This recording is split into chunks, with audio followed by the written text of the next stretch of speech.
So her son, my student, is very low, academically could be low. And it's a discourse on Right. You just send me a request, or Yeah, I'm good there. Sorry. thanks, Shaykh. I mean, usually you have a really quick iPhone thumb trigger finger.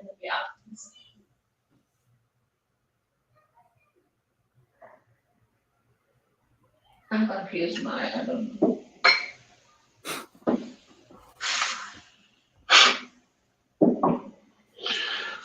Ya Rab.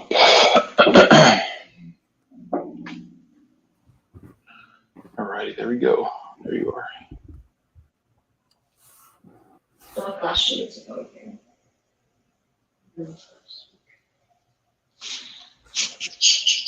Alrighty, oopsies. You good? Yes, I am ready to go. Alrighty. Bismillah walhamdulillah. Wassalatu wassalamu ala rasulillah wa ala alihi wa sahbihi ajma'in. Welcome everybody. Sorry about being a little bit late. We had another program that we were doing, getting together all of our previous Qalam Hajj people, those who have gone to Hajj with us, and having a little session, alhamdulillah. So we just got off of that and hopped on over here to the next section of Seeking from Allah, where we're talking about the different du'as and moments in the Qur'an where we have prophets and different Quranic personalities that teach us something about how to fuel and motivate the du'as that we make. Tonight's du'a that Shaykh AbdulNasir is going to be walking us through, and the story behind the du'a that Shaykh AbdulNasir will be walking us through, is probably one of, I would venture to say, Shaykh, it's probably one of your favorites. Yeah, absolutely. Yeah, the story and the du'a and just the entirety of it. And this du'a, this story was given to the Prophet Muhammad Sallallahu Alaihi Wasallam in a very difficult time in his life. And so that's kind of like the context within the context, is that this Surah Yusuf, was revealed to the Prophet Sallallahu Alaihi Wasallam. Some commentators say all in its entirety, which is a very rare thing for a Quranic revelation, that an entire surah, especially in the Meccan period, and that in the Meccan period. Surah. Yeah, exactly. It's that length in one time, very, very unique. Some say no other chapter had that, but others, they say maybe a couple others, but either way, it's super unique. And it was given to the Prophet ﷺ at a time in which he was going through a lot. And so the story served as a means of therapy, a therapeutic connection for the Prophet ﷺ, that Allah Ta'ala was teaching him that your prophetic brother, you have so much in common with him, and here's his story. And it was also, lastly, was given to the Prophet ﷺ as a evidence of his prophethood when he was being challenged, by some of the individuals who wanted to know about the trueness of his prophethood. They were advised by some rabbis to ask about Yusuf, because that's a prophet that they were familiar with, but the other line of tradition was not. So it was a very comprehensive story. But the moment in the surah, something that Shaykh AbdulNasir is going to walk us through, inshallah, and the emotion behind it, the fuel that we identified, Shaykh, was what? Protection, right? Protection. Yeah, protection. When you're afraid, when you're fearful about something, when you're concerned, when you don't know, you look forward and you're unsure, right? I think a lot of us can connect with that emotion right now. We're seeking Allah's protection. We don't know, what our future holds. We're not sure what challenges are ahead of us. And so we have to seek Allah Ta'ala's protection from these times and these trials. So with that, I'll hand it to Shaykh AbdulNasir to give us the story and the dua of Yusuf alayhi salam. Bismillahi walhamdulillah wa salatu wa salamu ala rasulillahi wa ala alihi wa sahbihi ajma'in. Assalamu alaikum wa rahmatullahi wa barakatuhu. I hope and pray that inshallah everyone is doing well. Everyone is safe and sound. And inshallah, everyone is able to make the most of these last days and nights that we have here in the month of Ramadan. So Ustadh talked about it, kind of set it up very beautifully. The Prophet Yusuf, alayhi salam, Joseph, has a very remarkable story. And exactly as Ustadh said, that it was revealed down at one of the most difficult moments and times of the life of the Prophet ﷺ, towards the end of the Meccan period, where it just seemed like everything was just kind of crashing in on the Prophet ﷺ and the believers. The wife of the Prophet ﷺ, Khadija radiallahu anha, had passed away. His uncle Abu Talib had tragically passed as well. There were, Muslims that were living in asylum as refugees in East Africa. Muslims were being tortured and killed in the streets of Mecca. People were plotting assassination attempts against the Prophet ﷺ. And it was all coming down on them. And it was coming down hard. And at that time, Allah subhanahu wa ta'ala said that, in a way, Allah sent down this surah, this chapter, Surah Yusuf, surah number 12, to tell the Prophet ﷺ that this isn't the first time that this happened, that this is occurring. This has happened before. This has occurred previously. And Allah tells him the story of the Prophet Yusuf alayhi salam. The Prophet Yusuf alayhi salam is the son of a great prophet of God, Yaqub, Jacob. And he had 11 older brothers. And his 11 older brothers, they he had a different mother than his older brothers. And they were quite a bit older than he was. And as a consequence of that, Yaqub, Jacob, is a prophet. And so, it's not that Yaqub or Jacob was doing anything wrong. It's a very natural thing. They're in their 20s and 30s, and, they're basically grown men. And Yusuf alayhi salam is a little boy. So obviously, right, a little kid needs a whole lot more attention, a lot more nurturing. A 2-year-old needs a lot more of your attention and nurturing than a 20-year-old does. It's just a reality.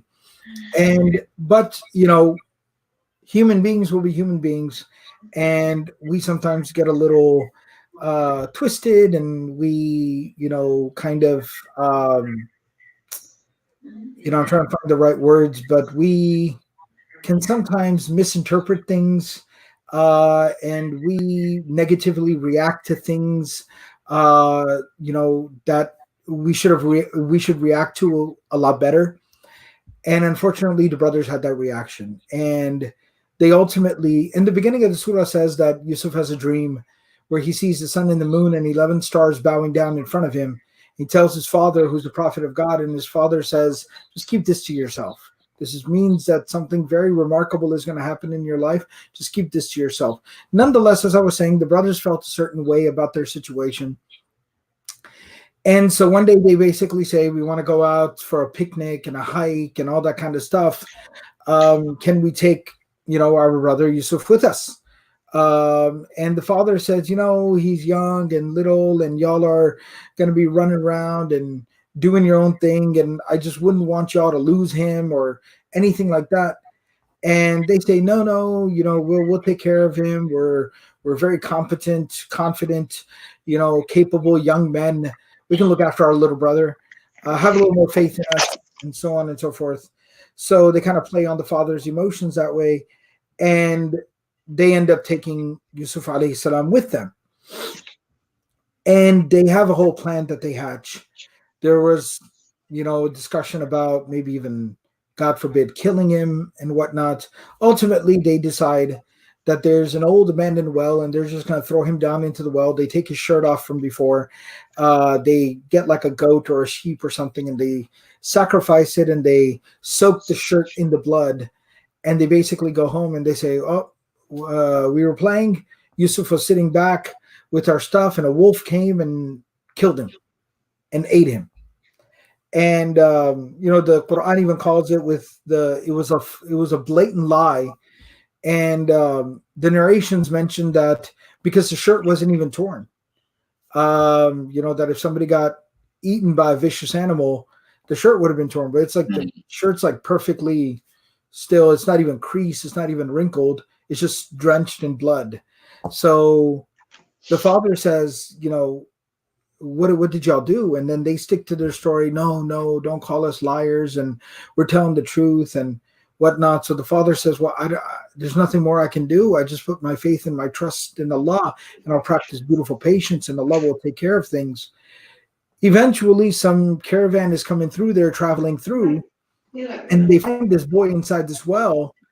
And the brothers, when they find out that, okay, there's this caravan that's talking about they found a kid stranded in a well, stuck in a well, they show up there and they say, oh, actually, this is a slave of ours that ran away from us. We'll sell him to you. And they literally sell him off for like a few, pennies, a few bucks. Mm. Now Yusuf alayhi salam is sold into slavery. This caravan takes him back to Egypt. There he's sold to a man, the Aziz of Misr, who's basically one of the ministers of the king of Egypt, and he's sold to him. And he basically, the minister is, a decent person for the most part initially, and he, gives him a place to live and gives him work to do and kind of raises him almost kind of like how you would raise, you would keep a family member. Makes him pretty comfortable and things like that. And so for the most part, things are good. But again, tests and trials. So what happens then is, really, it's a tricky situation. It's actually quite remarkable that the Quran talks about it because it's a very real issue. It's a very real issue. Temptation, desire, lust, unfaithfulness, and these are very real things that happen in the world. And the Quran actually gives us these kinds of scenarios as examples so that we can really understand it and reflect on it. So the wife of this minister whose home Yusuf alayhi salam stays in, she basically develops a very strong attraction and feelings for Yusuf alayhi salam. And she basically comes on to him and tries to, get involved with him, tries to seduce him. And Yusuf alayhi salam in that moment says, Ma'adallah, I take refuge with God. I will not do something wrong here. I will not jeopardize my relationship with Allah for just this indulgence, this fling. And he refuses or advances. Once that all kind of transpires, and there's a whole nother kind of detail to that, but when that all happens, the word kind of gets out and about, especially amongst the circles that they move in, kind of the elite circles, that she's gone crazy, right? She's like a very prominent woman, the wife of the minister. She's lost her mind. She's crazy over this slave boy, and all this kind of like stuff starts happening. So she finally decides to kind of amongst her peers kind of put the rumors to rest. So she sets up this whole scenario where they get to see and meet Yusuf, right?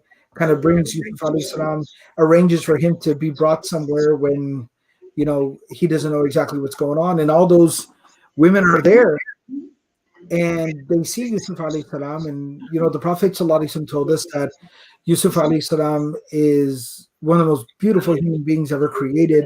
The Prophet sallallahu alaihi wasallam said half of the whole world was given half of all the beauty God created, and Yusuf was given the other half. So when they see Yusuf alayhi salam, they're impressed by him and blown away by him. Then they realize, okay, she hasn't lost her mind over some random slave boy, as they said.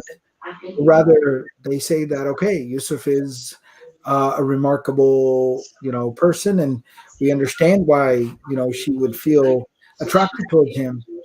But then, unfortunately, they basically, a group of them get together and they threaten Yusuf and they say, you're going to do whatever we tell you to do. You're going to be in a relationship with whoever we tell you to be in a relationship with. Otherwise, there will be consequences.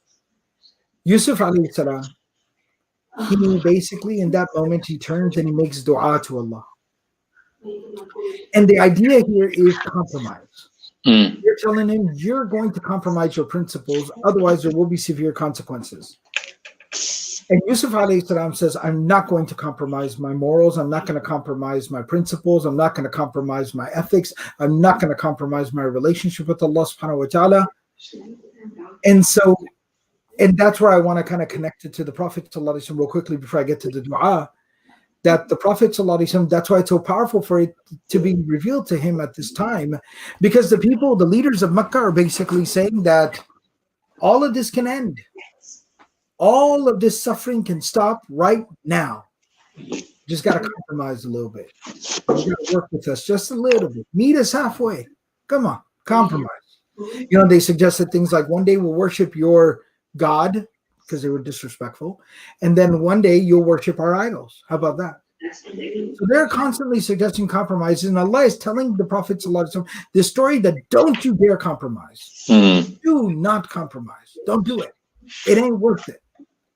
And so Yusuf alayhi salam, when he's faced with this threat, you will compromise, otherwise you will pay the price. Like they were telling the Prophet ﷺ, we'll murder you if you don't compromise. Yusuf alayhi salam turns and he makes dua. And he says, Rabbi sijnu ahabbu ilayya mimma yad'unani ilayh. My Lord, I'd rather go to prison than do what these people are saying. I'd rather go to prison. I'd rather these people locked me away and threw away the key. I never saw the light of day ever again, rather than do what these people are telling me to do. And if you don't protect me from their scheming against me, I might fall prey and victim to this situation, and then I will have fallen into ignorance. I will have disobeyed you, my Lord. And Allah says, God answered his prayer, and he saved Yusuf from the scheming that they were doing against him. Innahu huwa as-sami'ul alim. Because he, Allah, and only he is the one who is always listening. And he's the one who knows everything. And before I kind of conclude and hand it back to Ustadh, and some folks were asking for ayah number. This is Surah number 12, ayahs 32 and 30. Oh, excuse me, 33 and 34. Ayahs number 33 and 34. I'll throw it up. Ustadh, if you could actually just kind of drop it in the comments there so people can I will pull it up here for our friends who are watching on YouTube and Facebook. All right. We try to be a little more serious here in these sessions, but you got to admit, it is quite impressive how technologically savvy I've become. Shaykh, I never doubted you. All right. There we go. So the folks that are on YouTube and Facebook, you can now see the verses. Excuse me. And so Surah number 12, verses 33 and 34. That is the dua. Rabbi as-sijnu ahabbu ilayya mimma yad'unani ilayhi. I'd rather go to prison than do what these people are telling me to do. وَإِلَّا تَصْرِفْ عَنِّي كَيْدَهُنَّ. And if you don't protect me from their plotting and planning and scheming, أَصْبُ إِلَيْهِنَّ. I will fall prey and victim to their planning and scheming against me. وَأَكُمْ مِنَ الْجَاهِلِينَ. And I will be from those people that are ignorant, O Allah. فَاسْتَجَابَ لَهُ. And so we saved him and we rescued him. We answered his prayer. فَصَرْفَ عَنْهُ كَيْدَهُنَّ. And we removed from him their scheming against him. إِنَّهُ هُوَ السَّمِيعُ الْعَلِيمُ. God is the all-hearing and the all-knowing. And so, but not only this, later on in Surah Yusuf, because this theme, what Ustadh was talking about, protection, right? Protection of Allah, that Allah, you can protect me. There's another dua that the Prophet Yusuf alayhi salam says, and it is said, the commentary basically tells us that this was a dua that he made a little bit later on in his life, and towards the end of his life. And that particular dua is where it says right here. Yeah, it's just so beautiful, so powerful. So this is verse number 101 from the same surah, surah number 12, verse number 101. Here, I will move to that particular verse with the screen share, where he says, Rabbi qad ataytani min al-mulk. Because the story of Yusuf, and again, I don't want to spend too much time telling the story, but the story of Yusuf is that eventually he's freed from slavery. He's, he eventually, he's freed from even prison, and he eventually rises to the level of being the finance minister of the entire kingdom of Egypt. His family is able to rejoin him. He's reunited with his father. His brothers have repented and said that they're sorry, and they've all reconciled, and the whole family's together. And Yusuf alayhi salam is in a position of prominence, and actually not just prominence for the sake of prominence. He's able to assist people because there's a drought, and he's able to be a very responsible leader and financially plan for the drought, and he's able to feed, only Allah knows how many hundreds of thousands of people during the time of a famine and a drought. So he says, my Lord, Rabbi, قَدْ آتِيتَنِي مِنَ الْمُلْكِ, you have given me authority in the land. وَعَلَّمْتَنِي مِنْ تَأْوِيلِ الْأَحَادِيثِ, and you have taught me something about the interpretation of dreams. You have given me the ability to interpret people's dreams. That was one of the miracles and the gifts of the Prophet Joseph, is that he could interpret dreams. And then he says, فَاطِرَ السَّمَاوَاتِ وَالْأَرْضِ, oh Allah, you are the unique creator of the heavens and the earth. You created the heavens and the earth, and there was nothing like it before it. أَنْتَ وَلِيِّي فِي الدُّنْيَا وَالْآخِرَةِ, you are my friend. You are my ally. You are my protector in the life of this world, and you will always be my protector in the life of the hereafter. And then he says, Tawaffani Musliman, allow me to leave this world in a state of submission to you, while I am humbled before you and submitted to you. وَالْحِقْنِي بِالصَّالِحِينَ, and when I go to the afterlife, put me in the company of good people, righteous people. Protection. And that connected so powerfully to the Prophet ﷺ in his situation. No. Never lose hope in the protection of Allah. Stay connected to that protection of Allah. Allah will protect you. And look how Allah protected the Prophet ﷺ. The night that 100 assassins gathered around his house to murder him, to kill him, the Prophet ﷺ walked out of his home, read the verse of the Qur'an, and threw dust by the command of Allah. وَجَعَلْنَا مِن بَيْنِ أَيْدِيهِمْ سَدًّا وَمِنْ خَلْفِهِمْ سَدًّا فَأَغْشَيْنَاهُمْ فَهُمْ لَا يُبْصِرُونَ, that the dust covered them and they were not able to see him, and he walked right through them and they didn't even see him. They were on the way of migration. Him and Abu Bakr hid inside of a crawl space in a mountain, and there were 100 bounty hunters that were searching in that area. And Allah subhanahu wa ta'ala sent spiders and birds to come and put their nest and webs on the mouth of that crawl space, and the people walked right by that crawl space and they couldn't find him. Allah protected them, and then Allah took him to the place of Medina, and Allah protected him in the sanctuary of Medina. And so for us, it's a very powerful reminder of the fact that there's a lot of things that can go wrong. There's a lot of scary things out there in the world, particularly right now. It's really, really scary out there, but Allah's protection. Have faith in Allah's protection. Pray for Allah's protection. Know that Allah will protect you, and never lose hope in that protection of Allah subhanahu wa ta'ala. Ustadh.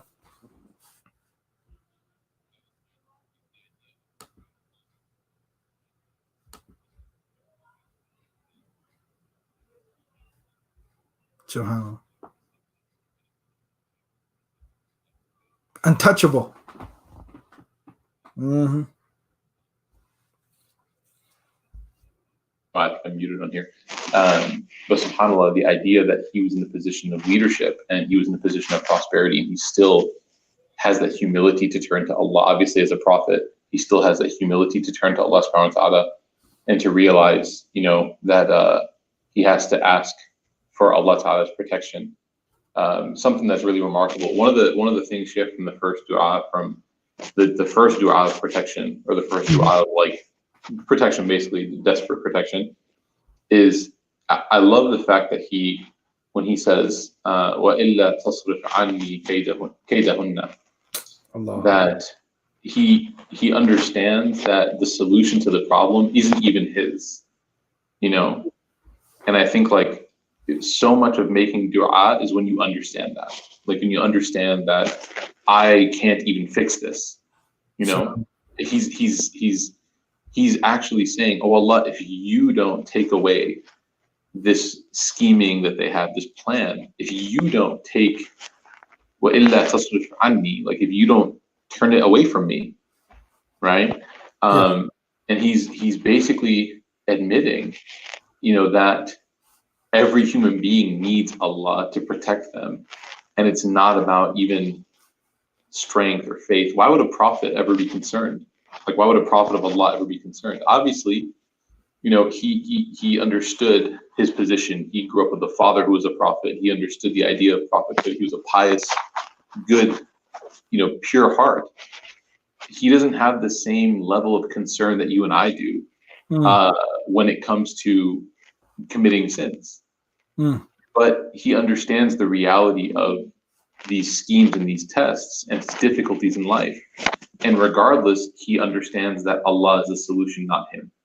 And that, to me, especially after going through everything he went through with being bamboozled by his brothers, being left for dead, being sold into slavery, being wrongfully, being assaulted, basically sexually assaulted by this woman, being wrongfully accused now at this point, and with the real threat of prison. And prison, by the way, doesn't mean some nice prison. It's like, people would be thrown in those dungeons and locked away and the key gets tossed. I mean, the state with those prisons was that the default was once you go in, you never come back out. Yeah, the whole the animated the skeleton lying up against the wall with the shackle around its ankle, like that's the state of those prisons, right?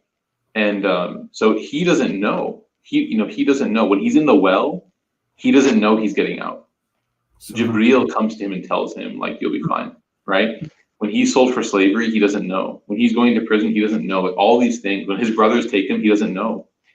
All these bad situations, like, he doesn't know what the end is going to be. And who could have imagined from where he was to what he became?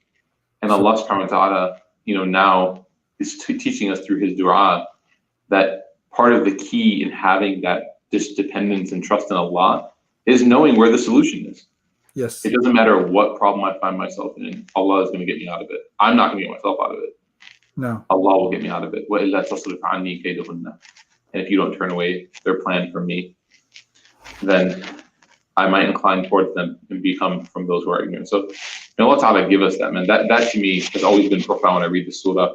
The idea that he's asking Allah to help him turn away the actual problem, give him relief from the problem. He's asking for protection from that. And then in combination with the ayah that you gave, 101, it's beautiful, Shaykh. Jazakumullah khairan. And I hope and pray, inshallah, that, this can become yet another tool in our dua toolbox. Yes. That we find ourselves, struggling with that, we can turn to Allah Ta'ala for these moments, inshallah. Protection. Yeah. Barakallahu feekum, everybody. I hope, inshallah, that everybody is, trying to get the most that they can in, and trying to get, 2-3 more nights, inshallah. Trying to spend the most that they can, inshallah, and, trying to finish strong. Inshallah. Barakallahu feekum, Shaykh. We'll see tomorrow. I believe tomorrow is, let me see for everybody. Let's give what tomorrow's dua will be, inshallah. So I know there's suspense. Oh, okay, here we go. It'll be the dua of Zakaria. Oh, wow. Okay. Desperation. Beautiful. Inshallah, desperation.